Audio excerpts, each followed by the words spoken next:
حضرت ابو سعید خدری رضی اللہ تعالیٰ عنہ حدیث کے راوی ہیں، اور امام حاکم نے مستدرک میں روایت کی اور فرمایا حدیث صحیح الاسناد ہے، حدیث صحیح ہے۔ امام حاکم نے فرمایا یہ حدیث صحیح ہے۔ اور ابو سعید خدری رضی اللہ تعالیٰ عنہ حدیث کے راوی ہیں۔ قال قال رسول اللہ صلی اللہ علیہ وآلہ وسلم، میں حوالہ دے دوں، حدیث بڑے خاص مضمون کی حامل ہے۔ امام حاکم کی المستدرک، اس کی جلد 4 صفحہ 534 ہے، اور حدیث نمبر 8500، حدیث نمبر 8500۔ امام حاکم نے صحیح الاسناد، حدیث صحیح روایت کی، قول کیا ہے حدیث صحیح الاسناد۔ ابو سعید خدری رضی اللہ تعالیٰ عنہ راوی ہیں حدیث کے، آقا علیہ السلام نے فرمایا قال رسول اللہ صلی اللہ علیہ وسلم ان اہل بیتی سیلقون بعدی من امتی قتلا و تشریدا۔ آقا علیہ السلام نے فرمایا میری اہل بیت کا میرے بعد مقاتلہ ہو، ان کا قتل ہوگا، میرے بعد میری اہل بیت کو پر بڑے مصائب ہوں گے، میری اہل بیت پر میرے بعد بڑے ظلم ڈھائے جائیں گے، قتلا و تشریدا۔ اور دوسری حدیث میں الفاظ ہیں، آقا علیہ السلام نے فرمایا ان اہل بیتی سیلقون بعدی بلاء و تشریدا او تطریدا، ان پر بڑی بلائیں آئیں گی، بلا لفظ بلا ہے، ان پر بڑی آزمائشیں، بڑی تکلیفیں، بڑی اذیتیں آئیں گی، اور ان کا خون بہایا جائے گا۔ اور آقا علیہ السلام نے فرمایا کہ سن لو، بہائے گا کون؟ ان کا خون بہائے گا کون؟ ان پر ظلم اور مصائب و آلام کے پہاڑ گرائے گا کون؟ فرمایا اسی حدیث میں وَإِنَّ أَشَدَّ قَوْمِنَا لَنَا بُغْضًا بنو امیہ، فرمایا وہ بنو امیہ میں سے لوگ ہوں گے، بنو امیہ میں سے ہوں گے۔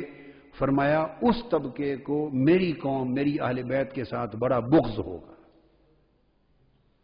بغض میں شدید تر ہوں گے بنو امیہ میں سے کچھ لوگ، وہ ظلم کریں گے اور قتل کریں گے اور خون بہائیں گے میری اہل بیت کا۔ اب یہ جو حدیث میں نے آپ کو کوٹ کی،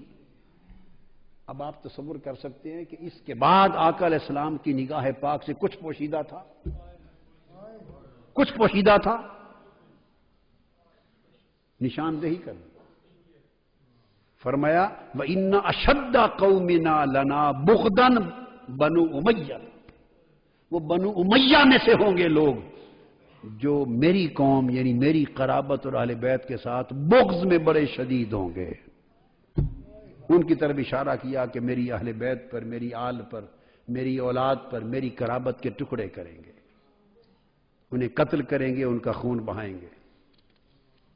اور پھر فرمایا من ابغض، حضرت انس بن مالک رضی اللہ تعالیٰ عنہ نے روایت کیا ومن ابغض احدا من اہل بیتی، وہ تو قتل کریں گے اشد بغض کے ساتھ،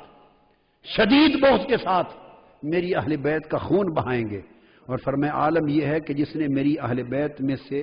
کسی ابی حسین کی بات نہیں ہے، میری اہل بیت میں سے کسی فرد کے ساتھ بغض رکھا فقد حرم شفاعتی، فرمایا اس پر میری شفاعت حرام کر دی گئی، اس پر میری شفاعت حرام کر دی گئی ہے۔ اور حضرت جابر بن عبداللہ انصاری روایت کرتے ہیں آقا علیہ السلام نے فرمایا مرفوعاً لا یبغضنا الا منافق شقی، ہمارے ساتھ یعنی میری اہل بیت کے ساتھ کوئی شخص بغض نہیں رکھ سکتا سوائے بدبخت منافق کے۔ اور پھر آقا علیہ السلام نے فرمایا من مات، حضرت حدیث جریر، من مات علی بغض آل محمد جاء یوم القیامت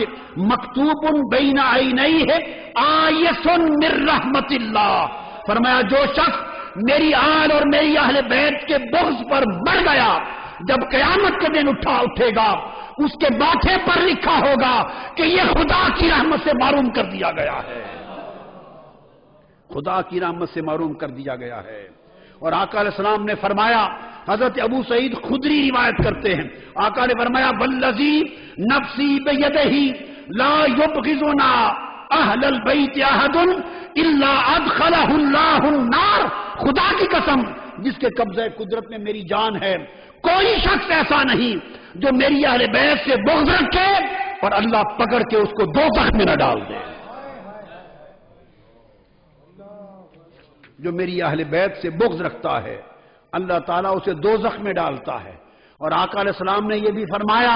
سیدنا علی مرتضیٰ روایت کرتے ہیں، ان اللہ حرم الجنت علی من ظلم اہل بیتی او قاتلہم او آن علیہم او صدہم، فرمایا اللہ تعالیٰ نے اس شخص پر، ان لوگوں پر جنت حرام کر دی ہے جو میری اہل بیت پہ ظلم کرے، میری اہل بیت کو قتل کرے، یہ میری اہل بیت کے قتل کرنے میں ان کی مدد کرے اور میری اہل بیت کو گالی دے، ان پر جنت حرام ہو گئی۔ اس لیے کہ جنت کس کی ہے؟ حضور کی اہل بیت کی ہے۔ آقا علیہ الصلوۃ والسلام کی ان سری احادیث کے بعد تو پھر حضور علیہ السلام نے فرمایا، جسے امام ابن کثیر نے اس حدیث کو البدایہ والنہایہ میں رقم کیا ہے، تخریج کی، فرمایا قیامت کہ میری امت میں عدل کا امر قائم رہے گا، اور پہلا شخص جو اس عدل کے امر کو، میرے دین کے امر کو تباہ و برباد کرے گا، فرمایا وہ بنو امیہ کی بات کی تھی، پھر فرمایا وہ پہلا شخص ہوگا یقال لہ یزید، اس کا نام یزید ہوگا۔